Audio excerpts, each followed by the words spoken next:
All right, I got a couple of minutes because I need to let this pre-workout kick in before I head in there. But I want to talk about something right quick.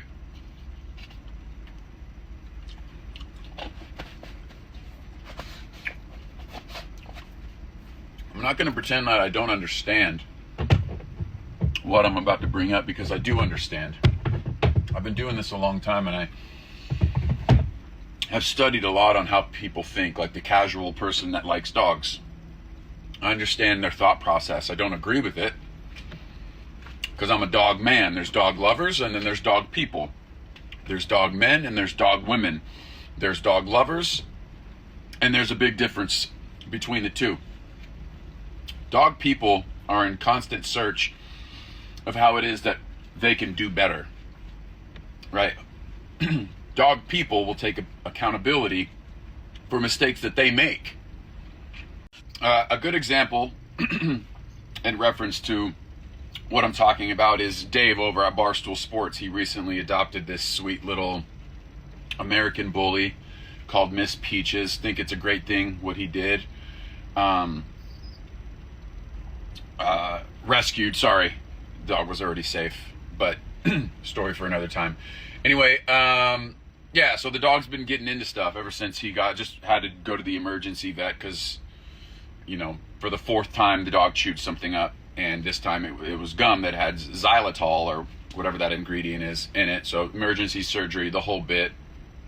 And in the video that he posted, he tried to, persecute and blame Icebreakers, the gum company that she got into. And I thought that was really interesting. There was no self-accountability there. Like, whoops, maybe I shouldn't have left the dog roam free and left the gum out type of thing. That was never brought up. It was, damn you, Icebreaker.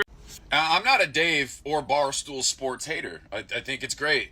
I think he's funny. I think he's accomplished 100 times more than I'll ever accomplish. For you out there talking about, you're just jealous that he has more money. It has nothing to do with that. I'm a fan of Dave. Think what he's done for the dog and his company and all that shit is amazing.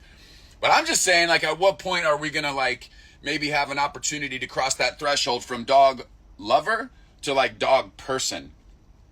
Right? Because if you just continue to allow your dog to roam free and make all the same mistakes and blame other people and all this other shit and baby the piss, I can't even watch the videos. Miss Peaches, what'd you do? What did you do, Dave? Or what didn't you do to keep her from doing that shit? Now look, I understand that people without children have the tendency to baby their dogs because that's who they view as their baby. Their dogs are their babies. Okay, but how is that good for the dog? Last one. If that dog is your baby, if that dog is your child, and that's how you view them, let's say hypothetically speaking you adopted a human child, right? I would almost guarantee you, because you do have that big bleeding heart, and I could respect that, and I love that about you.